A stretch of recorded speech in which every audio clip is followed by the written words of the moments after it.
Who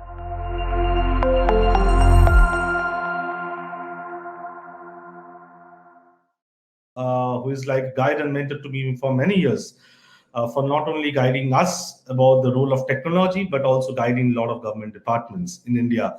We have with us Dr. Neeta Verma, DG NIC, and we all know how important role is being played by NIC. I always say NIC is the backbone of Indian governance ecosystem when it comes to technology.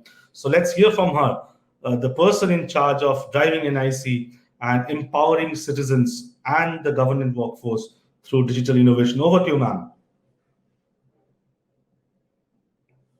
Ma'am, if you can unmute your mic, please. Ma'am, I think there's some audio issue. We cannot hear you. Is Now better we can. now? Yes, now it's better, ma'am. Okay, thank you. Thank you, Souvik, and good morning to all of you connected online. It's indeed a pleasure talking to you today morning. Uh, Digital transformation, digital enablement, digital empowerment, digital business, digital services are in the top agenda of every enterprise today, be it government, be it public sector, be it private sector, or civil society. And these digital transformation initiatives are being witnessed in almost every sector of economy today, be it health, education, agriculture, transport, social development, to finance, taxes, to even justice delivery, to legislature. In this next wave of digital transformation, which has been further accelerated through this pandemic, where we've all seen how important the role technologies play in continuation of many business and services. The, the technologies which are going to be at the core of all these deliberations will be data analytics, data science, artificial intelligence, machine learning, blockchain, robotic process automation, conversational AI, and above all, language technologies to make all these initiatives inclusive in nature. When we come to data, data is today being used for data driven insights, for policy making, for various kinds of other analysis of data to get more insights into it. Lot of large level programs when you come to government are completely data driven. They are being implemented with the use of data. They are being the whole monitoring and review is also happening through the data feedback which we are getting. And as we are moving forward, as the penetration of broadband and internet and with BharatNet is moving all through, and we are also going to have 5G networks as we go forward, we'll have a whole lot of data coming to us in real time. And this real time data, to process this data and to be able to give indications or insights leading to real-time interventions into any activity will need a huge compute, will need a very good data models, which lead a lot of data science into it, but underlying infrastructure, a whole lot of powerful compute and storage infrastructure will be needed as we go forward. If we come to AI and ML, AI and ML are going to help us solve many of the problems which were not possible today. There are many such problems. They are in general also going to make our solutions more intelligent, more intuitive, and more efficient, I could say. But the problem which in India's context, the AI, ML, and all these platforms will solve is there some problems which are unsurmountable for us, like providing quality education to all.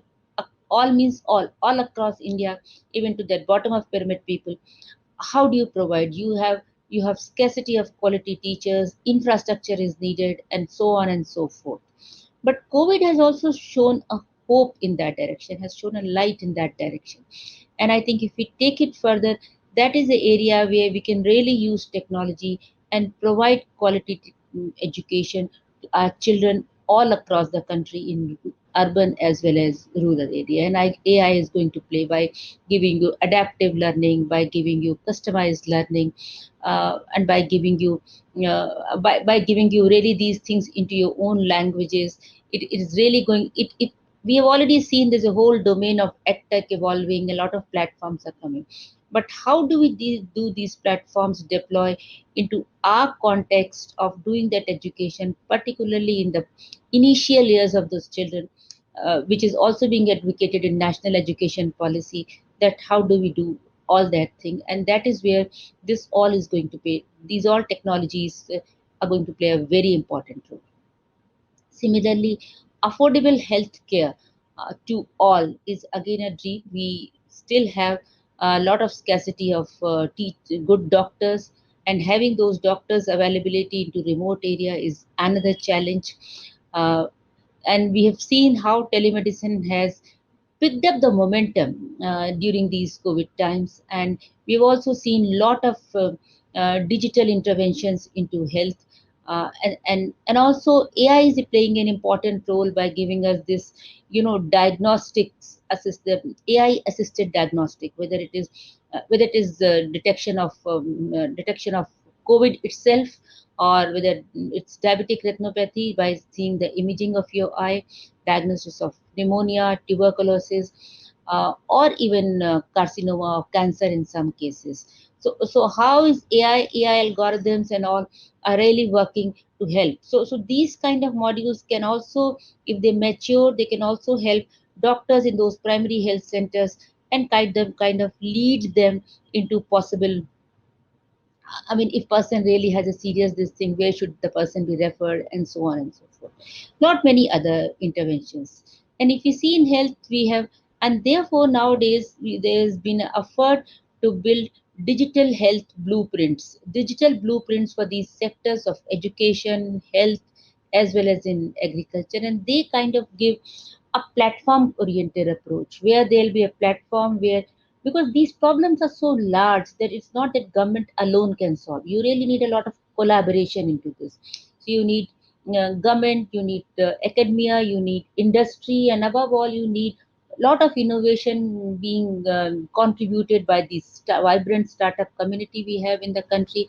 How do you bring all of them onto a common platform, working towards a common cause of providing affordable? This is where all these technologies, I mean, the technologies like data, AI, ML are going to play an important role. And in health, we already have a national health authority, and a lot of work is beginning. We are beginning to see in that direction. Similar kind of initiatives could be taken in education. We have a national education policy. We have also worked. I was also a part of it, of national digital education resource network kind of a thing, where how do we have these large scale digital platforms to help not only students but also teachers to upgrade themselves over the time, and also contribute in terms of various courses, and this thing. So lot of sort of democratization of this education happens, so that the child staying in some remote part of India can also be benefited by a teacher in some, maybe in top cities of Delhi, delivering on explaining a particular subject, and so on and so forth. So the platforms are going to promote collaboration, and lot of AI is going to really help in learning in at your own pace, assessing w- how how are you really picking up the various concepts and subjects. So that's where we'll have a lot of AI coming. Similarly, in agriculture, farmers are have been our priority. It is one of the main contributor to our economy, and therefore technology interventions there at a large. We have seen a lot of pilots and POCs happening across the country. But application of these technologies at a large scale, where everyone is benefited, is yet to happen. And so therefore we'll see a lot of initiatives coming in that direction. And it is very clear all of these initiatives have to be not only government. The government has to work as an enabler, and there have to be people around who will be collaborating and contributing to these endeavors. But above all, again, when we come to AI and ML, you will need a lot of data processing to build these kind of models, to do machine learning, do deep learning and all. So at the bottom of all these things, what you require are very cost effective, very efficient, always available, scalable, robust computing infrastructure. And this is what will be provided by cloud computing.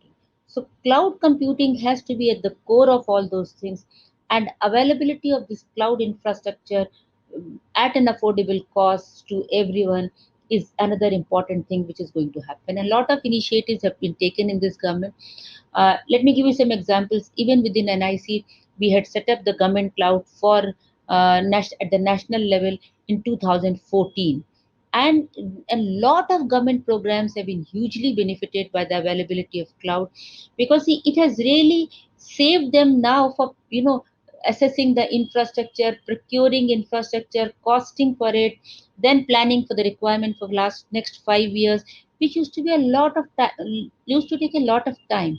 Now with the availability of national cloud, all that worries have gone. They simply have to come onto the cloud and put your application on the cloud and start working on it.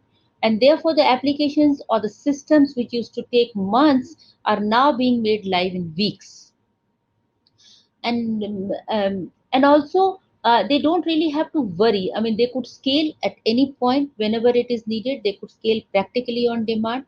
So cloud has been really very empowering. I always say it's a silent contributor to the whole digital transformation. It is because of this, whether you talk of Swachh Bharat Mission, you talk of e-way bill, you talk of e-invoice, you talk of housing for all, or you talk of fertilizer subsidy scheme, you talk of soil health cards, or you talk of taxation and or even all these DBT programs, direct benefit transfer, all these underneath are being supported by cloud infrastructure. And on cloud, there's another advantage that today, with software as a service kind of a thing, is bringing another revolution. As a result, you, like, supposing if you want to do today a procurement, we have a e-procurement platform. You do not have to, not only have to bother about uh, procuring infrastructure, you don't even have to get e-procurement system developed. The system available, simply log in, create your account, and just publish your tender, or publish your auction requirement, or whatever you have. So that way, the journey of digital transformation becomes far more easy, becomes far more efficient, and becomes far more quick, because all those enabling things which each entity had to be done have been largely taken by the cloud infrastructure, or by the whole cloud computing setup. And we've also seen lot of initiatives, a lot of public cloud nodes are being set up in India. A lot of Indian initiatives in this direction are also happening, so that not only government but even the private, or the startups, everybody could be benefited, because among all other convenience, it saves a lot of money. It reduces your fear of failure. You can innovate with much more in a fearless manner, without really worrying, because you hire an infrastructure and pay for whatever you use. If you want to close even this initiative after 2 months, you really don't have any liability which you have to be worried about. Just hire for a few months, see if it succeeds, take it forward. If it doesn't, simply close it. So the scope of innovation also comes many fold if you have if you're using the cloud infrastructure. And government itself has certified cloud providers in the country. We have enough cloud computing capacity available, and initiatives are being taken to further promote it. Recently, we came up with this hyperscale data centers, primarily to have large cloud setups available, because we are 1 billion plus people, and obviously our demands as we go will be more. And with this data protection bill and all coming, lot of requirements for local storage of data will be needed. So I think with all this is setting up a very good ecosystem. Another thing I wanted to also tell, cloud will also create a huge opportunity for the employment, because once we have these cloud, there will be a lot of people who will be working, managing infrastructure, setting up infrastructure, manning it 24 cross 7. So that's another aspect of cloud, which digital. So, and now once you have cloud, and on the cloud you have these technologies available, the last thing which I want to highlight is, as we penetrate or permeate deep into the lives of people, or deep into the core systems of the businesses, which are basically strategic systems, as technology moves deep into this, there is also an escalating threat of cyber security, cyber threats. And we have also seen how it has been evolving over time. So among all those things, this is another aspect which one has to really take care. Every enterprise which is thinking of digital transformation has to also think of the cybersecurity aspect of it, and it is you have to think of cybersecurity by design and end-to-end cybersecurity, right from the machine from where you will access the system to the last mile where your customer will access the system. So it has to be made secure end to end. So the cybersecurity is another aspect which should always be kept in mind, because it helps, because having a good, robust, secure system helps having trust with your customers, trust with your citizens, and also helps you in and thus helps in the growth of your system. So, if nutshell, if I like to conclude, I like to say, while artificial intelligence, data analytics will be the drivers of growth in digital transformation, cloud will be a big facilitator and big enabler, and cybersecurity will help you getting digital trust, digital confidence, and above all, having a digital compliance, which is going to be very, very important as we move forward. Thank you very much. Wish you wish you all a very happy and fruitful deliberations in this conference for the next 3 days, and I look forward to the proceedings of it. I'm sure a lot of good discussions will happen. Thank you.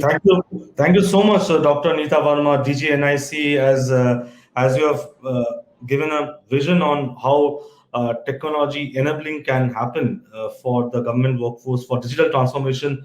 You talked about three aspects, I think: AI, leveraging AI, data analytics, and cloud. These three will be the game changer, are being the game changer, can be the game changer in new world order for governance in India. And I really like that when you said that cloud is the silent contributor of digital transformation in India. And just to inform you that realizing this, APIC will be organizing a national cloud and security summit soon in September. And there also would like to have your presence in the inaugural to share your vision on the cloud specifically. Thank you so much, Dr. Nita Verma, for joining us in the inaugural of India Digital Empowerment Meet and Awards, and sharing with us your vision, NIC's vision for how India can realize its $5 trillion economy by the digital empowerment, by empowering people through digital interventions. Thank you so much for joining us today.